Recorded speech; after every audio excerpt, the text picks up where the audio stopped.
कहानी की शुरुआत में हम एक हस्बैंड और वाइफ को लड़ते हुए देखते हैं। उनकी बेटी वहीं डाइनिंग टेबल पे बैठी हुई थी, उन्हें देख रही थी। उसकी माँ झगड़े करते करते वहां से जाने लगी। उस लड़की ने अपनी माँ को रोकने की कोशिश करी, लेकिन वो नहीं रुकी। अब वो डाइनिंग टेबल पे बैठी हुई बच्ची बड़ी हो चुकी थी और उसका नाम है कोडी। वो आज फिर से अपने डाइनिंग टेबल पे बैठी हुई थी। उसके साथ उसके पिता सेन, सौतेली माँ एना और उनका बेटा टेट भी था। डिनर के दौरान उनके बीच थैंक्स गिविंग नाम के त्योहार के लिए पार्टी रखने का प्लान बनने लगा। कोडी को उसकी माँ का यह आइडिया बिल्कुल पसंद नहीं था। एना और कोडी के बीच में आर्ग्यूमेंट होना शुरू हो गई, तो उस चीज को रोकने के लिए उसके पिता सेन ने टेट से पूछा कि उसकी विश क्या है थैंक्स गिविंग के लिए, और यही सवाल उसने कोडी से भी पूछा। उन्हें एक पीस दिया और उनसे कहा कि जिसके हाथ में बड़ा टुकड़ा आएगा उसकी विश पूरी हो जाएगी। कोडी की विश थी कि एना की पार्टी बर्बाद हो जाए, और उन दोनों ने मिलकर वो पीस तोड़ा और कोडी के हाथ में बड़ा पीस आया। अब उस रात कोडी अपने घर में थी जब उसे घर के दूसरे कोने से खटखटाने की आवाज सुनाई दी। कोडी ने टेट के रूम में जाके चेक किया तो देखा टेट छुपा हुआ था। फिर कोडी ने टेट को उसके बिस्तर पर लिटा दिया और उसको सोने के लिए कहा, उसको हक किया। और फिर टेट ने कहा कि डिनर टेबल में मैंने मांगा था कि कोडी की सारी इच्छाएं पूरी हो जाएं। अगले दिन एना ने अपने कुछ फ्रेंड्स को बुला रखा था। उन्होंने एना से थैंक्स गिविंग पार्टी के बारे में पूछा तो पता चला कि एना ने 2 प्रचारकों से बात कर रखी है जो ईसाइयों की सबसे पहली थैंक्स गिविंग जैसा खाना, माहौल और डेकोरेशन वगैरह करेंगे। वहीं दूसरी तरफ कोडी जब किचन में गई तो उसके हाथ से एक टी पॉट गिर गया और टूट गया। कोडी उसे साफ कर ही रही थी कि तभी उनके घर पे कोडी का बॉयफ्रेंड फिन और उसकी माँ कैथरीन आ गई। कोडी का बॉयफ्रेंड आते ही कोडी के पास जाता है। वो उससे थैंक्स गिविंग पार्टी के बारे में बात करने लगता है। तभी दरवाजे की घंटी बजती है।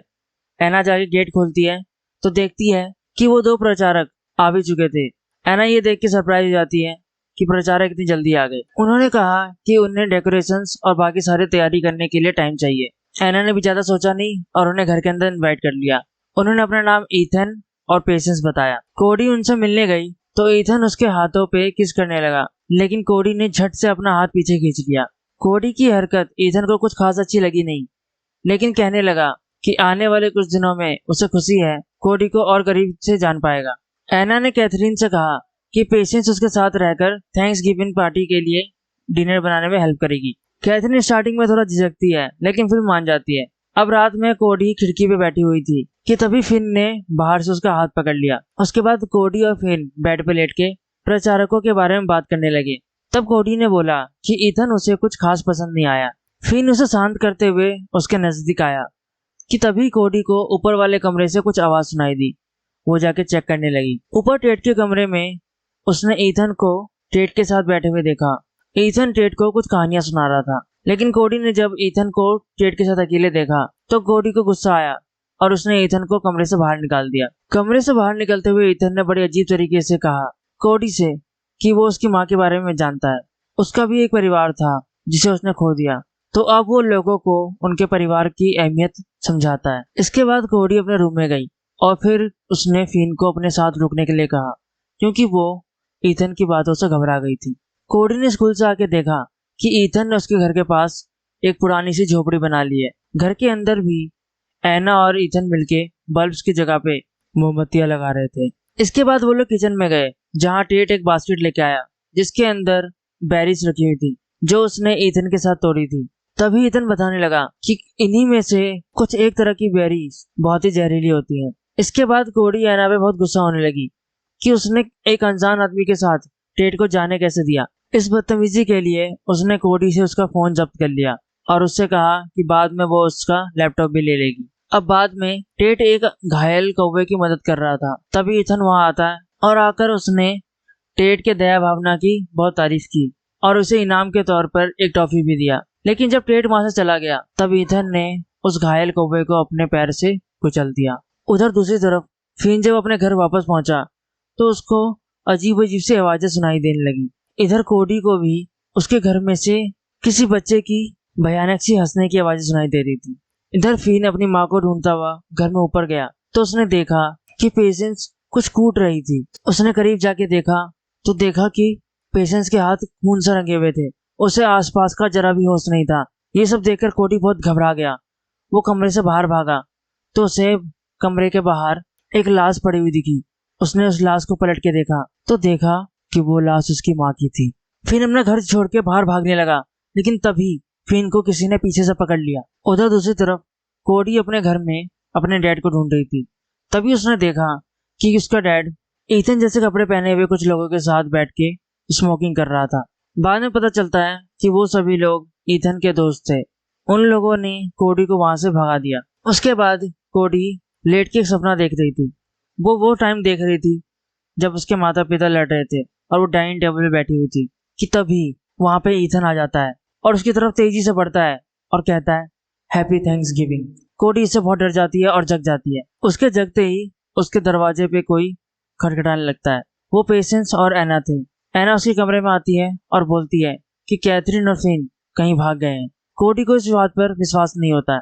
जिसके बाद एना कहती है कि पेशेंस भी अब उन्हीं के साथ रहेगी क्योंकि उसे फिन और कैथरीन के घर पर अकेले रहने में डर लग रहा है। जिसके बाद कोडी एना को समझाने की कोशिश करती है कि उसे लगता है कि कुछ ना कुछ गड़बड़ जरूर है क्योंकि फिन उसे बिना कुछ बताए ऐसे थोड़ा ना गायब होने वाला है। एना उसकी कोई बात नहीं सुनती है तो कोडी वहां से चली जाती है और नीचे जाने के बाद वो देखती है कि डाइनिंग टेबल पे दो बूढ़ी औरतें बैठी हैं जिन्होंने पेशेंट जैसे कपड़े पहने हुए थे। कोडी के जाने के बाद हमने देखा कि टेड भी उन्हें छुप के देख रहा था। उसके बाद हमने देखा कि वो सारी औरतें पेशेंस और एना मिलके खाना बना रहे थे। वहां पे एना को कैथरीन को लेके चिंता हो रही थी लेकिन बाकी औरतें ऐसे बात करती हैं जैसे उन्हें कैथरीन के जीने मरने से कोई फर्क ही नहीं पड़ता।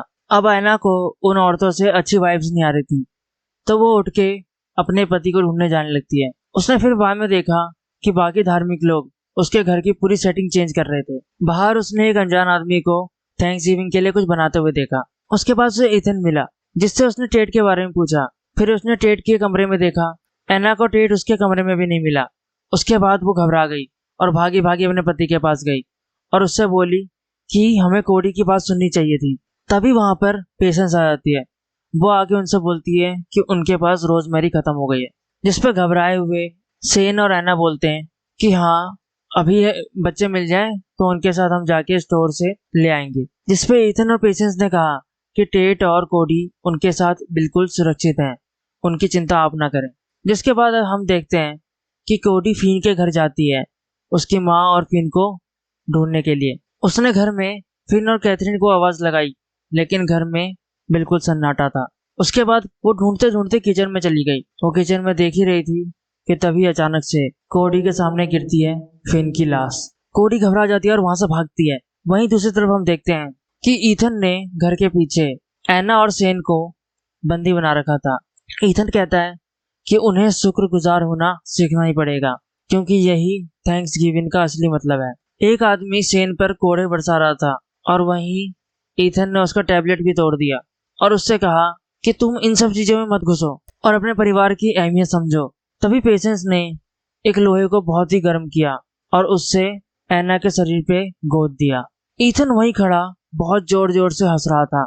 ईथन को उनके दर्द से बहुत मजा आ रहा था। वहीं कोडी ने खिड़की से ये सारा मंजर देखा। कोडी ने घर के पीछे अपने माता पिता को बंधा हुआ देखा। वो भाग के आई और उसने उन दोनों को आजाद कर दिया। तभी ईथन के एक आदमी ने उस पर हमला कर दिया लेकिन फिर उन तीनों ने मिलकर उसको मार डाला। उसके बाद कोडी अपने माता पिता को लेके घर के उस साइड पे ले गई जहां से उसने बोला कि यहाँ से हम घर के अंदर घुस सकते हैं ताकि टेड को ढूंढा जा सके, और खुद दूसरी तरफ से घर के अंदर घुसने लगी।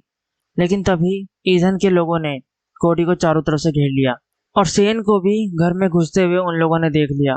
ईथन ने सेन के हाथों में चाकू घोंप दिया और उसे खिड़की से धकेल दिया। पेशेंस पहले से ही वहां पे उसका इंतजार कर रही थी और उसने कुल्हाड़ी से बहुत ही बेरहमी से सेन की जान ले ली। और इधर ईथन ने कोडी और एना को बंदी बना रखा था। पेशेंस एना को थप्पड़ पे थप्पड़ मारी जा रही थी और ईथन बोलता है एना से कि तुम्हें जो चीजें मिली हैं तुम उसके लिए बिल्कुल भी शुक्रगुजार नहीं हो। कोडी उन्हें रुकने के लिए बोलती है लेकिन फिर वो लोग कोडी को पानी में डुबा डुबा के टॉर्चर करने लगे। एना उसे देखकर बहुत ही रोने लगी।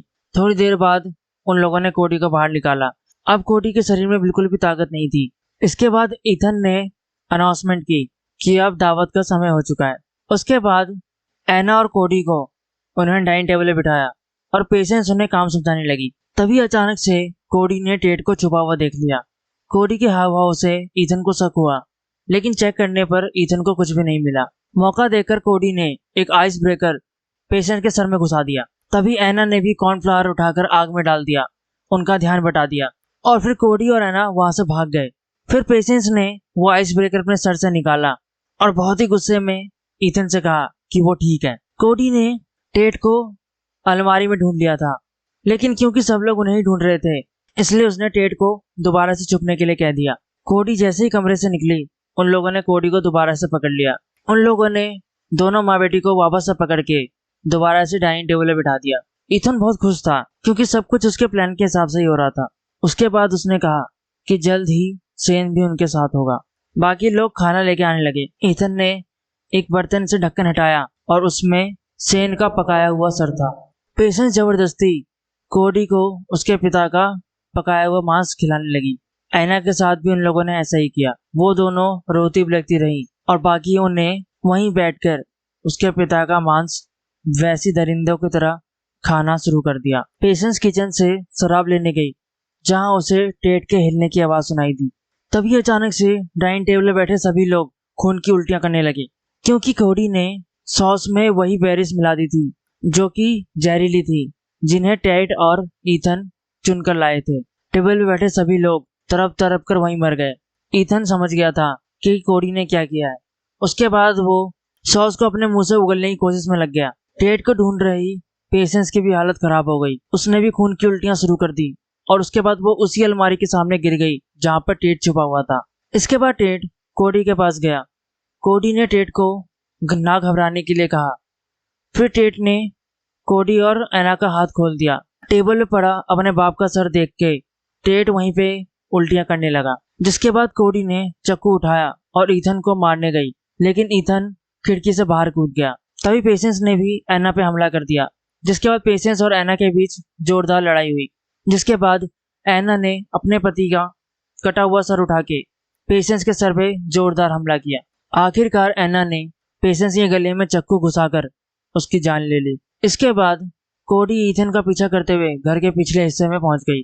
वहां पहुंचते ही कोडी ने ईथन के सीने पे बहुत तेज की लात मारी। एना और टेट भी वहां पहुंच गए थे। जिसके बाद एना ने ईथन के पिछवाड़े पे गरम सरिया लगा दिया। उन लोगों ने उसके परिवार के साथ जो भी किया था उस चीज से नाराज होके एना ने उसको बुरी तरह से पीटना शुरू कर दिया। कोडी ने कुल्हाड़ी उठाई और ईथन से पूछा कि उसने उन लोगों के साथ ऐसा क्यों किया, जिसपे ईथन बोलता है कि वो तो सिर्फ उन्हें परिवार के महत्व के बारे में सिखा रहा था और जोर जोर से हंसने लगा। ईथन बोलता है कि कोडी तुमने यही तो मांगा था, जिसपे कोडी ने कुल्हाड़ी से उसके सर पे जोरदार हमला करके ईथन की जान ले ली। ईथन के हाथ में वही लंबा टुकड़ा था जो विष मांगते वक्त कोडी ने तोड़ा था। और इसी के साथ ये मूवी खत्म होती है। मुझे तो फ्रेंड्स मूवी बहुत ही ज्यादा अच्छी लगी।